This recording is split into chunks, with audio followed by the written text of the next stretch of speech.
Go ahead and press this.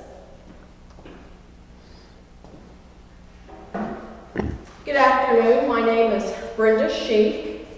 I'm joined by Stan Fimple, who is the egg educator here in Pawnee County.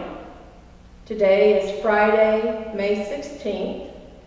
We're in Pawnee at the Pawnee County Fairgrounds, interviewing N.W. Skidgel Jr. as part of the Voices of Extension Oral History.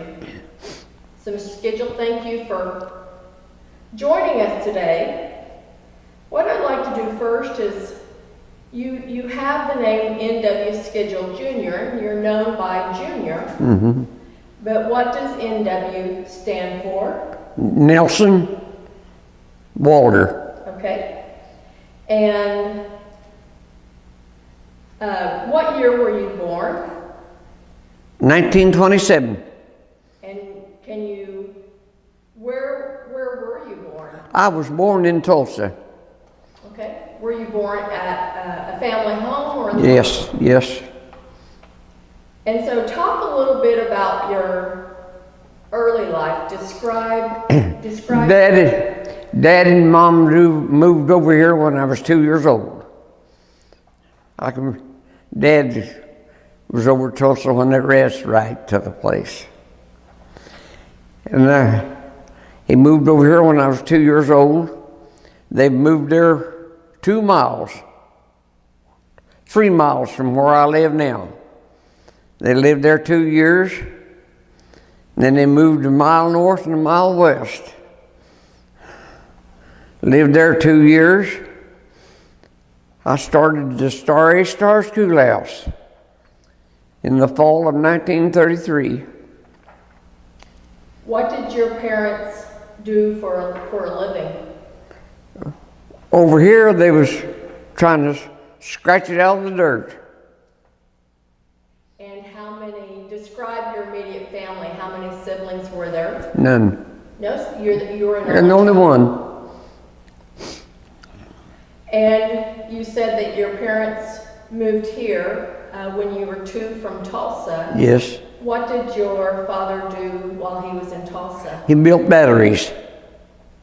For a specific company? I can't remember now. Okay. And was there something specific that brought him? I can always remember Dad said, the heavier a battery is, the better it is. Was there, did he move to Pawnee County to take up farming? Or? Yes, he'd been a farmer. Okay. Dad kind of starved out. He went to Tulsa to work. And what was your father's name? Nelson Walter. And how about your mother? What was her name and what was her maiden name? Her name was Ida Mae. Ida Mae? Ida Mae. Shamel was her last name. Can you spell her last name for me? Shamel.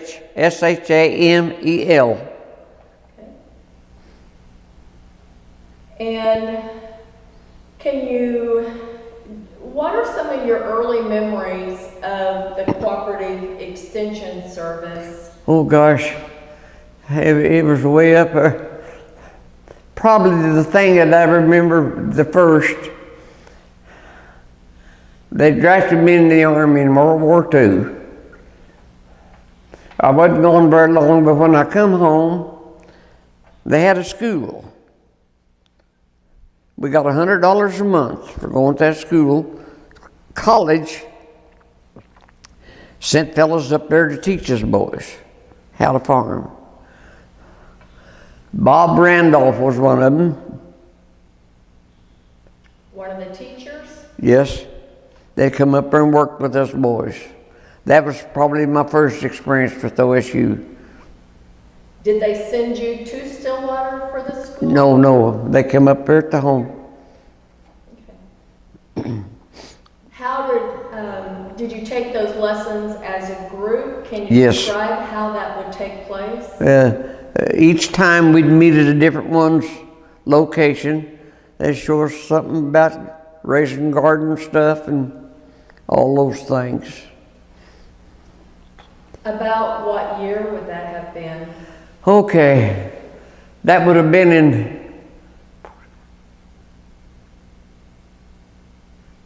it could have been in the latter part of 46 or 47. About how many other young men were in that program? Oh, probably 15. And when you said that they paid you $100 A month. A month. So was that considered a lot of money back then? It was. It was. And did they have any requirements on that, or? No, they just come out and showed us boys how to do this and do that. And how was that payment made? You know, that's been so long ago I can't remember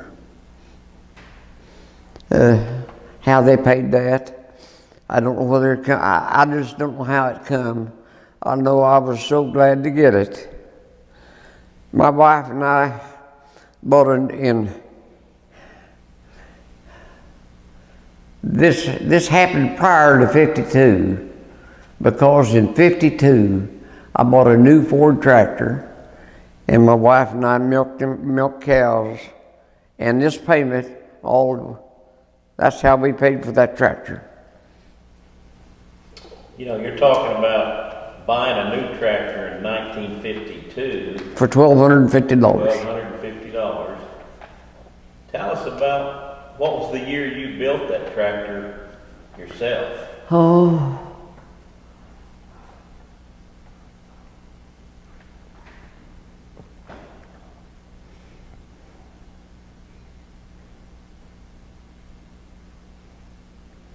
And what was it built of? It's built out of an old Model A Ford truck. Let's see, we got married. It's probably 47, 48. And how did you build that tractor? I sawed all the metal with a hacksaw, and I drilled holes in it and bolted it together. Out of a Model A pickup. An old truck. How long did you use that tractor? Till 52 when you bought that new one? Yeah, I used it, yeah. How long, I can't remember what year. We went up there and I plowed up 30 acres and planted that to cotton. Mom and Dad did buy that place. We did have a little rolling start. Planted 30 acres of cotton. That's the way Lois and I started farming. Now your mom passed away when you were fairly young. When was that? 48th day of April, 41. So just you and your dad from then on. Yeah. And then Dad, he just gave up farming, and he went to doing carpenter work and painting. He wasn't home all the time, and I stayed with my aunt and uncle a lot. I just kind of from pillar to post. Excuse me. So you dropped out of school at what age? I was 13. She died before I got out of the 8th grade. And then, so you never completed high school or anything? Oh, no, I never went to high school a day in my life. Mm-hmm. I preached to all the kids to get all the education they could. Yeah. Okay. But How did you come about making the decision to make the tractor out of the old? well, I wanted to farm up there in Pawnee where them beams are sticking out, them green beams up there where that girl's got the sewing shop or something in there. Oh, yeah. I worked up there at the service station. I was top paid hand. I got $30 for 6 days work. I always drove out home at noon. Buy gasoline for 14 cents a gallon. I went home one day. Lois, we called her Sue when she was a young girl. I said, Sue, I've quit my job. She just sat down on the chair and she bawled. She said, what are we going to do? I said, we're going to try to farm. How we going to farm? We ain't got no money, we ain't got no nothing. I said, Dad says there's a way if there's a will, and I got the will, here we go. And we started right there. Where did you get the Model A Ford truck? I went over there, it was wore out junk. I went over there about 4 miles northwest of home and bought it. How much did you pay for it? I think $35. I think. It was a 1-ton truck. It had duals on it. I got tires from the fire department in Pawnee, put on the inside duals, and I poured the outside duals full of concrete, wheels to make weights. Made that thing full of 2 12-inch plows. Had you heard of that idea someplace else? Or No, ma'am. just out of necessity? Yeah. I'm just a God-gifted mechanic and builder. I've been a great builder. So your first experience with Extension was being signed up for that program. That's right. How long did that last? 1 year. 1 year. And did the program continue and you were only allowed to do it for a year? I was only allowed to do it 1 year. I think they continued that program for a while. What type of things did you learn that was different than what that you had grown up? The vegetables, trying to teach us how to survive out there, you know. At that same time, was there any involvement? Was your wife involved in any way with Extension? No, ma'am. My wife did go to high school. She got to go through high school, but I've got no education. How many children do you have? 2 boys. And when were they born?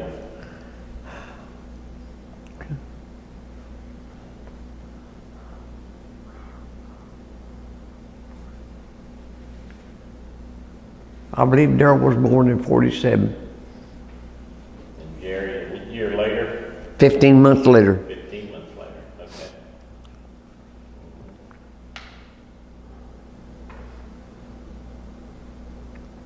What did, once the boys got going, were they in 4-H? An FFA. 4-H? An FFA, yes. Okay. Kind of what projects did they do? Hogs. Hogs? Hogs. Raised hogs out there? Yep. Okay. And I raised a lot of hogs, but when the boys got into their projects, I quit raising the hogs and let them raise them. So what kind of crops were you growing at that time? Well, wheat and some corn. I was growing some corn. Did you ever grow cotton? Did I ever go cotton? Yeah. Yeah, that's how I started. Oh, okay, okay. That's how I started. Yeah. That homemade tractor and 30 acres of cotton. Okay. I'd worked in cotton fields all my life.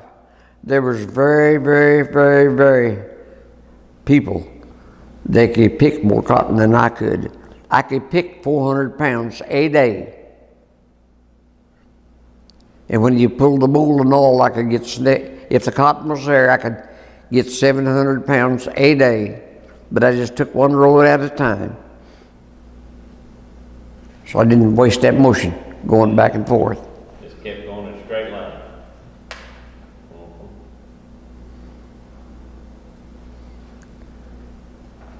As you continued your farming career, as you continued as a farmer, after those early days, what were some of your interactions with the Cooperative Extension Service? The first thing I can probably remember about OSU, I was out there in the yard one day and there's a pickup come up the driveway. They said, we're looking for Nelson Skidgel. I said, well, I guess you found him. And they've come up here. They was going to put a team together. They was going to send them to Russia to teach them how to grow wheat over there. I said, well, why are you folks up here? I said, I never went to school a day of your college, your life. And why are you up here looking for me? They said, you know how to grow wheat. That's all they said. But I didn't go. I went off and left my wife and the boys, and I wouldn't go. What did it feel like to be asked? Yeah. But why they come up here and ask me, I don't know. Well, they told me, they said, you do know how to grow wheat. I learned how to grow wheat from two of my old neighbors. What were their names? M.E. Way and E.C. Goldsmith. One of them owned that place where Darrell lives. I bought his place off of him in '63, and E.C. Goldsmith lived a mile west over there. Both of them come over here from over around Enid. They said, Junior, whatever you do, when you work your ground, get your clods in that soil up on top. Don't try to bury them up, get them up on top. They said a root will not go through an airspace.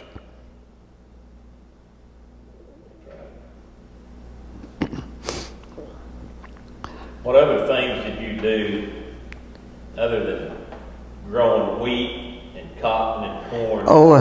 One year, OSU, I can't remember what year it was, in Farmer Stockman magazine, they had a contest. You could plant 10 acres of wheat anywhere in the field. They would come up there and measure that 10 acres. You could plant any kind of wheat you wanted, do anything, but they'd measure that 10 acres, and then when you harvest it, they'd come back to see that everything was honest, you know. I won that contest. The whole state of Oklahoma? The whole state of Oklahoma. Do you remember what your yields were out of that field? It was over 50 bushel an acre. Oh, really? What year was that, do you remember? I can't remember what year that was. It was right there, I planted it. Well, you know where that wheat field is there east of the house? Mm-hmm. I planted it right out there in the corner of that wheat field. Next to that old. Yeah. Did you do anything different with that planting than any of the others, or treat that wheat? I don't know what the others done, of course, I don't know. Well, anything different than you might have done in the past? Well, then, you know, you could pick your own variety and plant that 10 acres and fertilize it however you want to. But I won that contest, the entire state of Oklahoma. You treated all your wheat the same that year. Mm-hmm. You didn't treat that 10 acres any better or didn't do anything different? No. Okay. Do you remember how much you fertilized at that time? It wasn't very much. We didn't have a spreader to spread fertilizer with. Yeah. We had to go back over it with the grain drill. Put it out through the drill. Put it out through the drill. Was there much nitrogen used at that time or just superphosphate? More superphosphate. That it.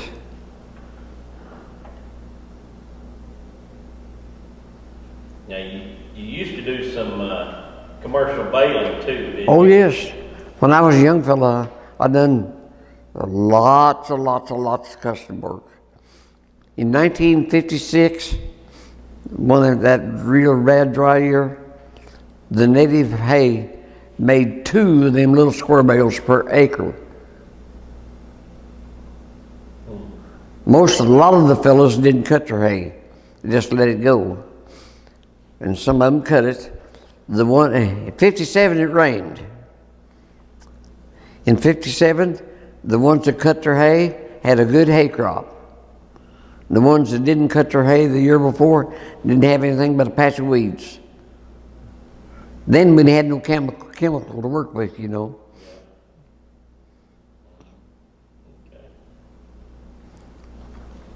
So why do you think that was? If the ones that bailed it, then the next year had. Well, the ones that baled it, when they cut that hay off, they cut them weeds off also. They didn't go to seed. Okay. And the ones that didn't cut it, the weeds all went to seed. Next year, all they had was a crop of weeds. Yeah. Was that something new and different that you learned that year that you just thought? Well, that's just one of them accidents, you know.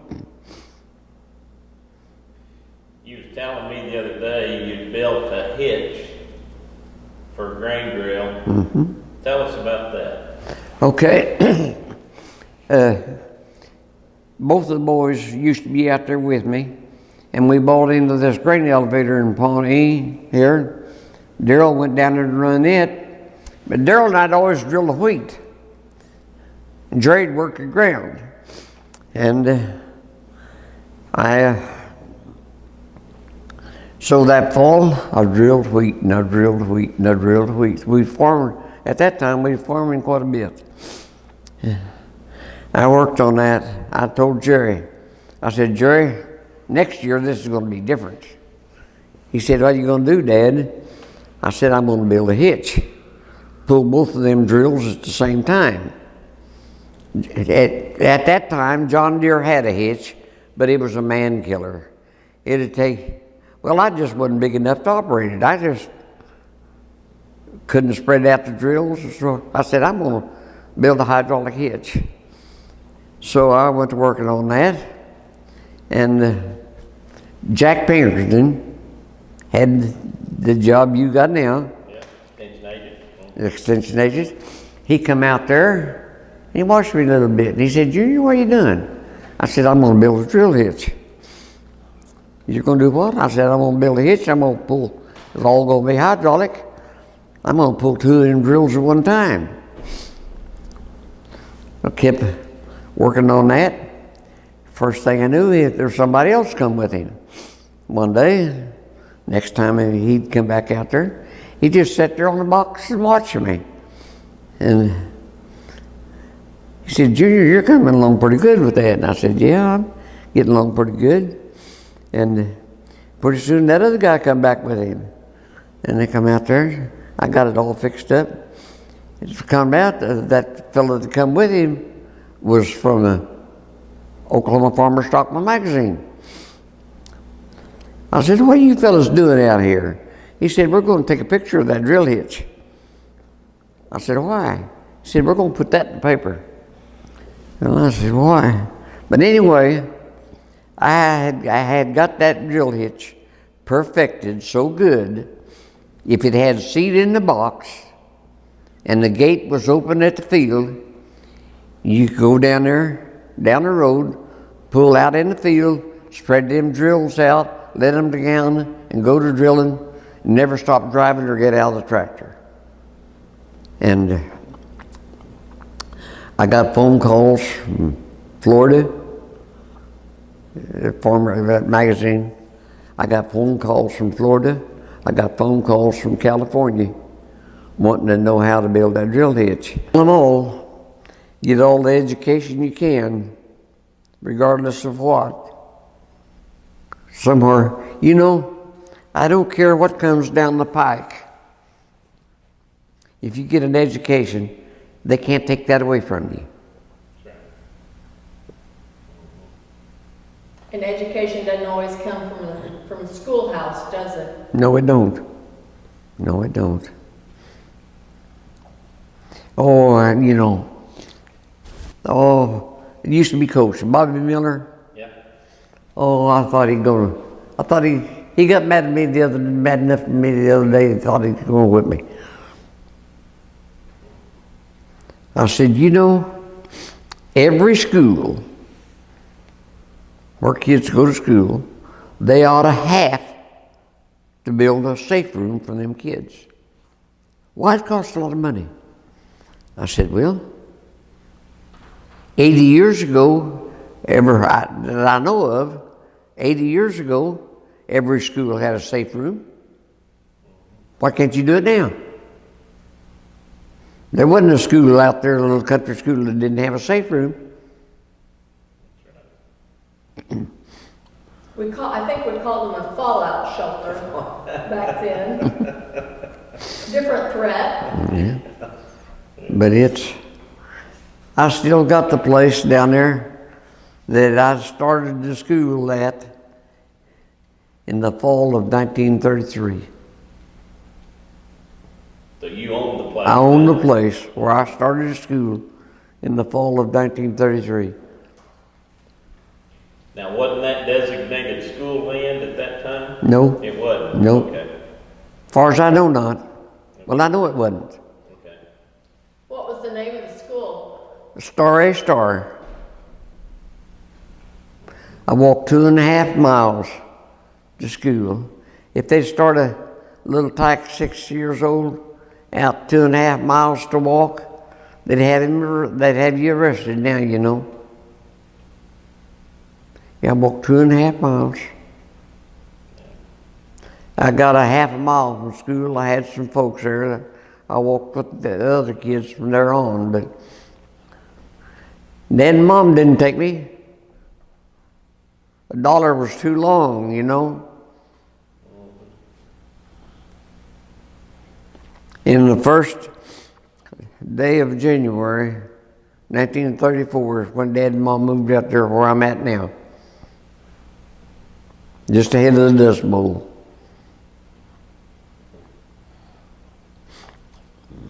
You've seen a lot of changes. Yes, I in have. this county. Yes, I have. Mother would soak sheets in water and hang them to the windows to catch the dirt. From one meal to the next, and them sheets hanging up there, the wind coming around, they'd kind of cool off just a little, you know. I don't know how we survived.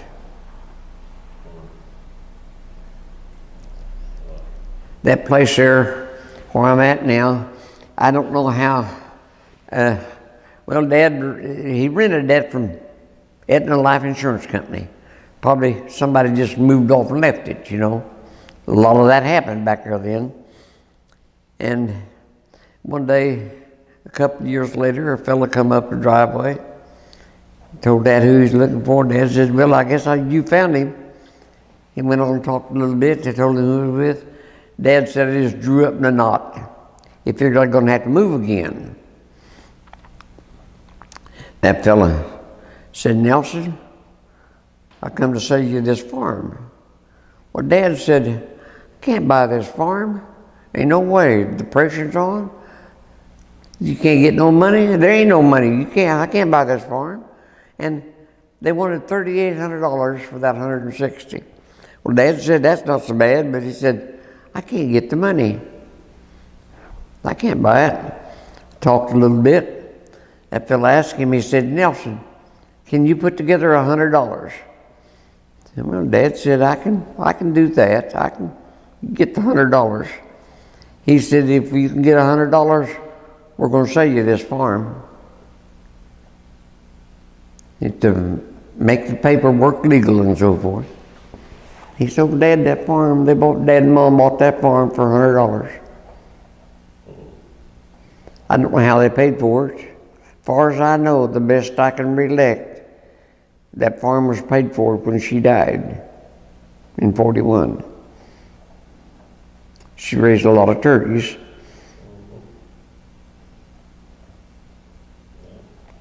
Back there then, of course, we didn't know what OSU was, you know, out there. But I've learned a lot from OSU. I've learned a lot. Well, we've learned a lot from you, too. It's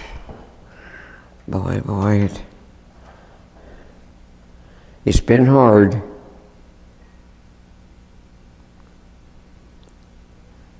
Stan says you're known as one of the best wheat growers. Do I?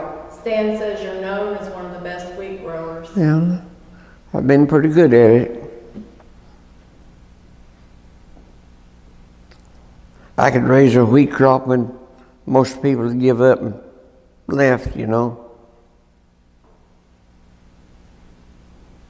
A lot of them give up on this wheat, but I ain't give up yet. Yeah. So you're still doing some farming with the help Oh, of your mhm. son? Oh, yes. I'm running a pretty good sized operation yet. About 2,000 acres. I got Cows are running. 200 mama cows.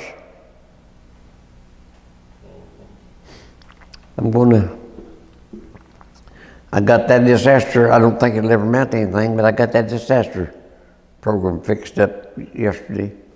Took it back over there. I had that McCall place and that Bradley place down there didn't have no leaks. I had to send the papers to the landowners to sign that I had that leased. That McCall place west of Pawnee, I've had probably for 46 years and I've never had a written lease on it. Just good neighbors. Huh? Just good neighbors. Trust each other. Bill and Mabel, Norris and I used to run around and go to all the ball games and everything together. That horse fell and broke my leg and he had his heart attack both the same evening. Pawnee had 2 ambulances. They was out gathering up both of us. But I got over mine and he didn't get over his. Got him later, you know. We would swap work. I was out there 1 year helping him sow wheat. I was drilling wheat. I didn't see Bill. I looked around, I looked up there, seen his tractor sitting up there next to the corner. I drilled a little bit and he didn't come back. So I went up there to look about him. He was in the house watching the World Series.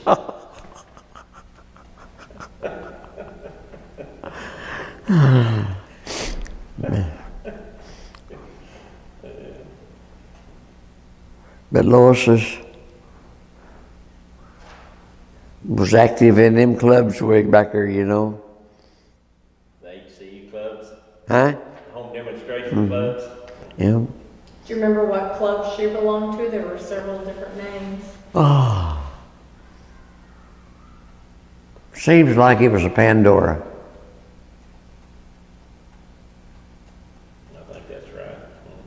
What do you remember about the days she used to go to the club? And she'd always come home with something good to eat. Lois was a wonderful cook. Yeah. Do you remember anything else that she brought home to your family that she might have learned at club? Well, you know, there's so much water went under the bridge since then that I've forgot it all. And then she out there keep books out there at that shop, you know. So we run at one time out there on the farming operation. We also had a shop out there. We done custom work. Mechanic and repair work? Mm-hmm. Did it have a specific name or did people just know it was out No, there? it just Skidgel shop. Well, it was called Skidgel and Sons. That's where I learned a lot about a divorce, and I never had a divorce in my life. You learned you didn't want to have one, right? Boy, I didn't want to have one. So when did you finally shut that down? Oh, golly, I can't remember when. My cousin was mechanicing out there, and he got old enough to retire, and he quit. Well, when he quit, we closed up our shop. The shop still, we use it for our own stuff, but Tell us about your tornado experience. I had a big machine shed out there east of my house, always 150 foot long. Had trucks and tractors, combine, everything in it. And in a hay barn west of my house. Well, it was the last of February of '09. I was top dressing wheat. I coming in, boy, it was getting blue back up there. old Tom Cochran, he was working for me then. He said, Junior, boy, it's looking bad. I said, yeah, it's going to storm here in a minute. I said, you head for home. He said, I'll have you put the pickups inside. I said, no, I'll put them inside. I said, you head for home. Well, he got a half mile south of home and he run into that, the rain and stuff, you know. I took one pickup out there and put it in that machine shed. And I started back to get the other one. It's not as far as that corner of that building over there. I come back to get the other and then went to hailing. I said, I ain't gonna come back to the house and hail, just let it sit there. I stepped inside the door and looked around, Lois was standing there. There went that shed.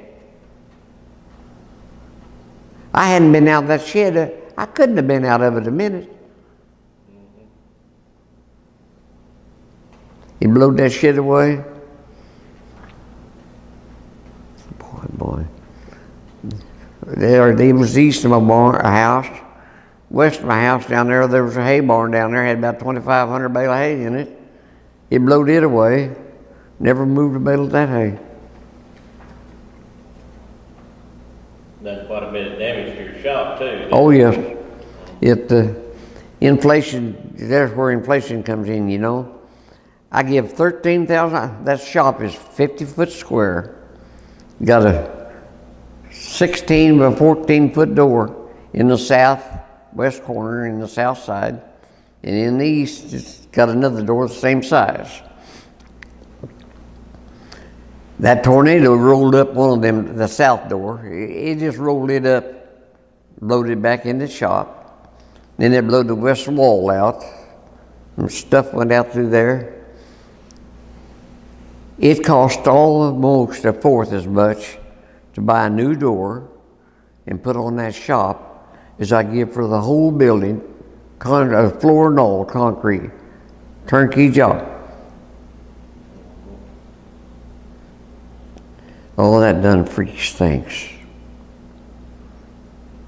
It blew the high lining pole in two out there about 10, 12 foot in the air. And my swather was not sitting over 25 foot from that high line pole. It never even blew glass out of that swather. But a tornado is worse than a fire. After a fire, a lot of that stuff burns up. The tornado just tears it up.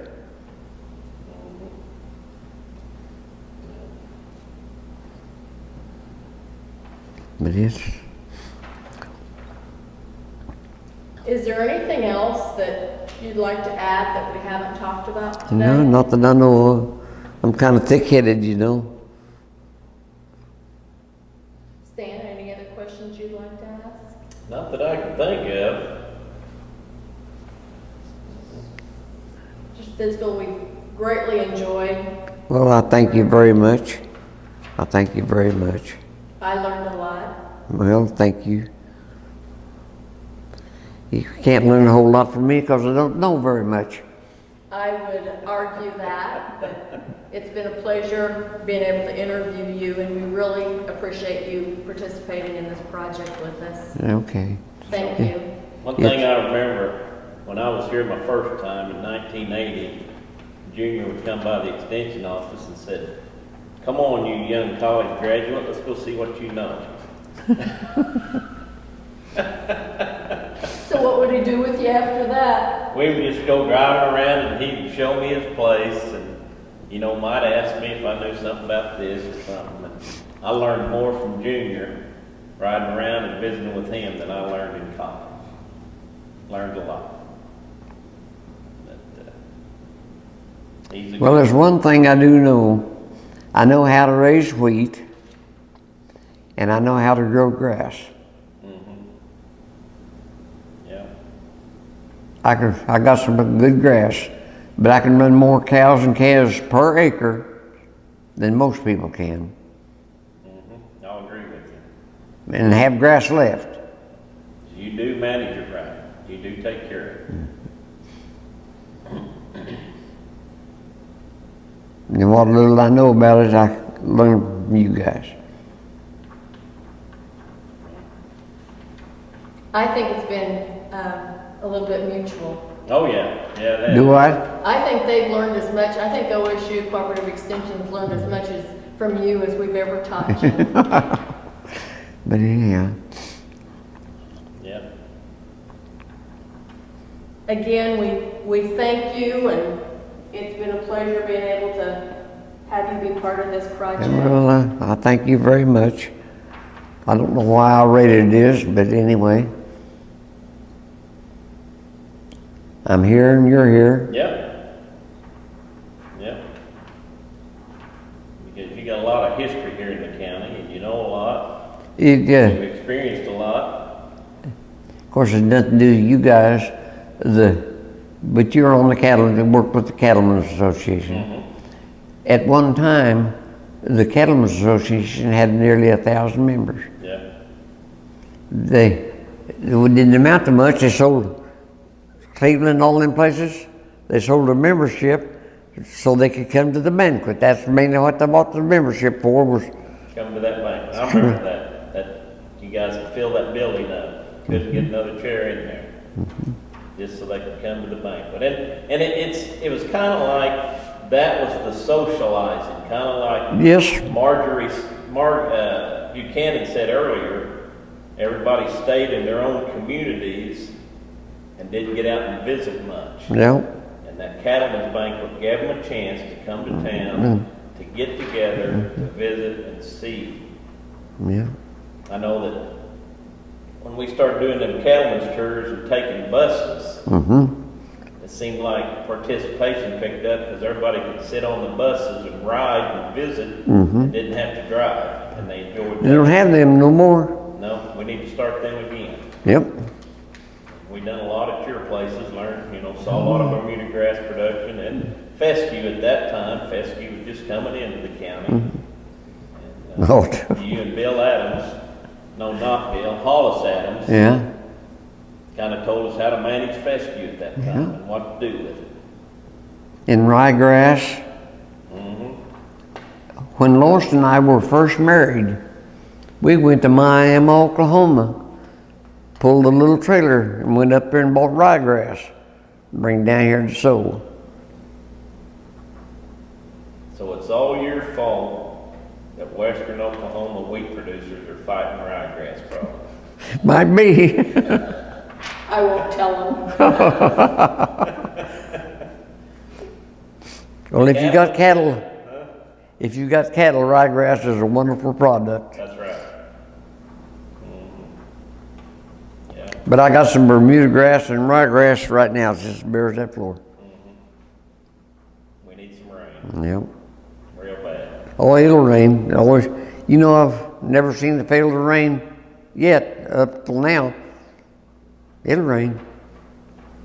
You told me that in 1982, and we had our hottest summer. I think we had 100 days of 100-degree weather in 1980, and Junior Skidgel said, "Oh, it'll rain, wheat plant time, we'll get some water." And it did. Yeah. Most optimistic guy I think I've ever known. I remember last winter, or maybe 2 years ago in September, nobody was planting wheat because we were in a drought, and Junior was out planting wheat. How'd that crop do? Did it make? Yeah, Yeah. sure did. If most guys done half as much work as they did complaining, they'd be a lot better off. Yep.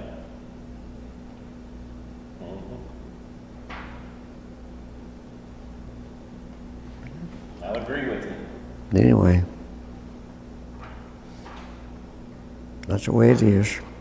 Well, thank you. I appreciate you coming in. I thank you very much. Go back out there and see what the boys is getting done, if they've got it done. Hopefully they got them all sorted and ready to go. I don't know, really. It don't make any difference. If they don't shorten none of them off, I'll take them all to sale. No, you'd sort them off this evening. I know you.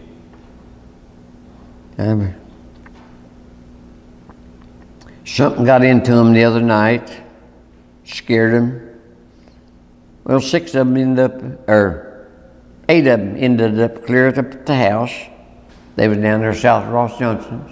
Mm-hmm. One was over at that Bradley place. We got it, but I don't know what happened. That was the day that Mike said he seen that mountain lion. Jerry said, I don't know whether he seen the mountain lion or not, but anyhow. Could have been. Yeah.